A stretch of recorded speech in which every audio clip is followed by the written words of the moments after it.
Ginulat tayo ng aktres na si Angelica Panganiban dahil mismong New Year's Eve, December 31, nagpakasal na nga ito sa kanyang long-time boyfriend na si Greg Homan. Narito ang kanyang caption, 12/31/23. Patuloy na mananalig at maniniwala sa pag-ibig.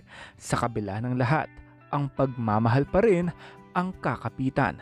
Maligayang bagong taon, Mrs. Angelica Panganiban Homan. Napaka-sweet talaga ng mga ibinahagi ng litrato ni Angelica Panganiban sa kanyang Instagram account. Kaya naman, laking gulat ng mga netizens at mga kaibigan nito sa showbiz na nagpakasal na nga ito kay Greg Homan at napaka-cute naman itong kanilang anak na si Amila. Kitang-kita mo talaga sa mga litrato ni Angelica na napaka-glowing bride nito.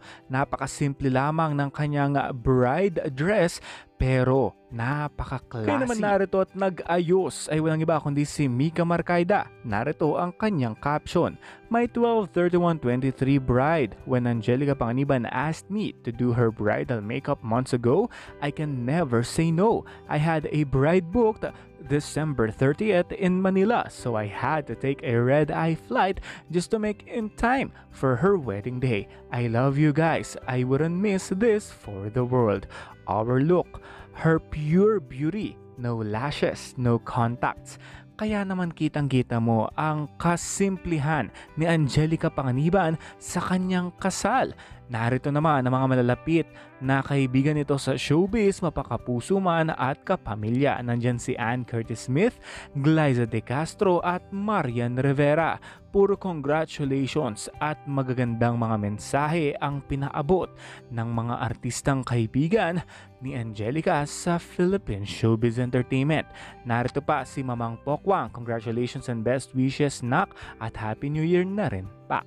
Bella Padilla, na isa sa mga best friend nito, Vong Navarro at Barbie Imperial. Congratulations at congrats ate. Napakadaming mga artista at kaibigan sa showbiz nitong si Angelica Panganiban ang nagbigay ng mga personal messages sa comment section na ibinahagi sa atin ng mga post at pictures ni Angelica.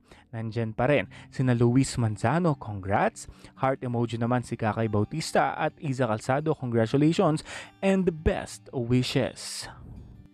Kahit na sabay-sabay ang mga napapanood natin at nasasaksihan nating mga celebrity couple breakups noong 2023, masaya pa rin tayo dahil nauwi sa kasalan ang relasyon ni Greg at Angelica na nauwi na nga at nabigyan sila ng kanilang baby Amila at ngayon nga tuluyan na nga silang nagpakasal para sa kanilang road to forever.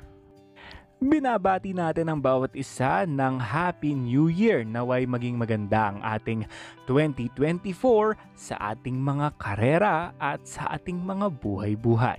And that's all for now. This has been Jay Kumanangan TV. Thank you for watching. Don't forget to like and subscribe.